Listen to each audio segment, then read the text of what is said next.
Inspiration is great when it shows up.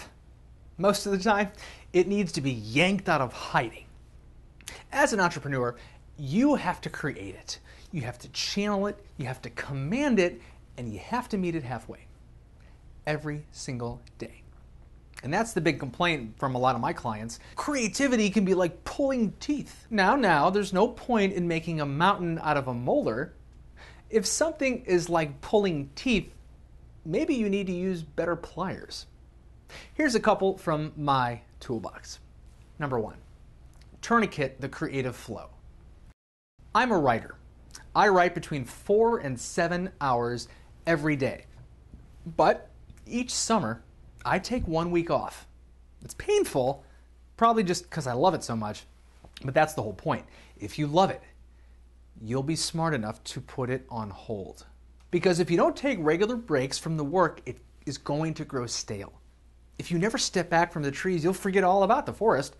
And what's more, if you can create a healthy sense of distance from your work, that's going to give you the space you need. That's how you refresh and replenish and rejuvenate. That's what a tourniquet is. It dams up the flow. You compress the circulation, you apply enough pressure, and then when you get back to work a week later, there's an explosion waiting for you. That's what smart entrepreneurs do. They fast. They take creative sabbaticals, no matter how hungry they are. And the best part to do it is probably right after you've been on a roll. I know it requires a lot of self-control, especially if you love the creating part of your job. But part of having discipline is having enough discipline not to have discipline. Yeah. Are you willing to tie a rope around your heart just to let the blood build up? Number 2, keep ignition sources handy. I'll never forget a television interview about 15 years ago with the late, great George Carlin. He shared an insight about his creative process when he said, "I hardly touch drugs anymore, maybe once a month, but I always have a joint nearby." George Carlin proves that pulling teeth is not about taking drugs. It's about access to an ignition source. It's using something, hopefully legally, to open the window, to broaden the vista. Now, my drug of choice is reading. I'm a writer, so books, blogs, articles, tweets, all I need is one word, one sentence, one little phrase that noodles in my head, and then I get the little sort of eye twitch, and I'm off. I'm off to the creative races. That's that moment. That's the ignition source. What's yours? What can you use to build on? What can enable you to turn a seed into a forest before everyone else realizes it's raining? Number 3, when you're in a hole, stop digging. The best way to find ideas is to stop looking for them. Next time you reach a point of diminishing returns when your small business ideas are circling the drain, get the hell out of the bathroom. Instead of racking your brain hoping to accidentally bump into some idea, go perpendicular to the task. Get out of the house. Go somewhere, be with someone, expose yourself to something that is completely unrelated to your work. That's how you give your brain a break. That's how you let your subconscious do some heavy lifting for a while. You have to physically and mentally displace yourself. And if you do that, you'll allow the lungs of inspiration to exhale into your artistic and entrepreneurial life. And when you least expect it, the experience will make you want to get back to work. Do you trust the creative process enough? Number 4, recalibrate your creative baseline. Because I'm insane, every morning during my daily appointment with myself, I listen to an audio recording.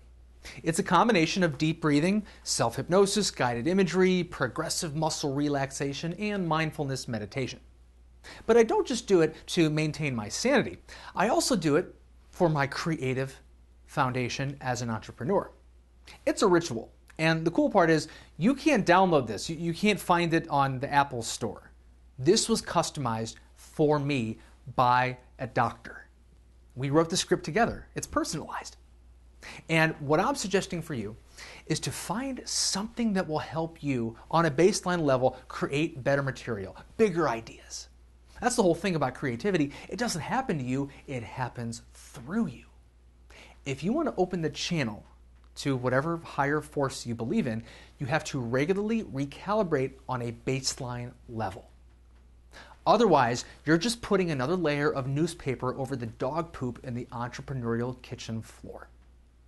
How do you renew your creative spirit?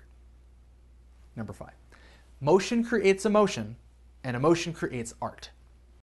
I swear, there's something about moving through the world.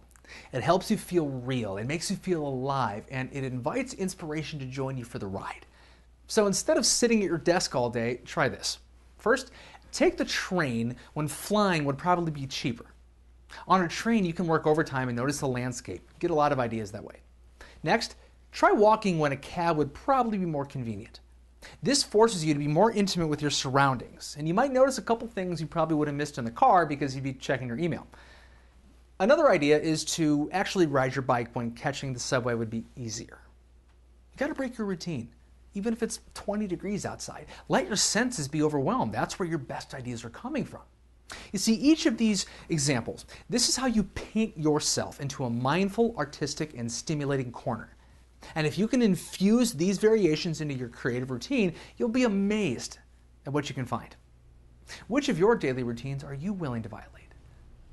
Now, let me suggest this. The best way to pull teeth is to use better pliers. So next time inspiration decides it's going to take the day off, go over to its house, beat down the door, drag its ass out of bed, and put it to work. Stick yourself out there today.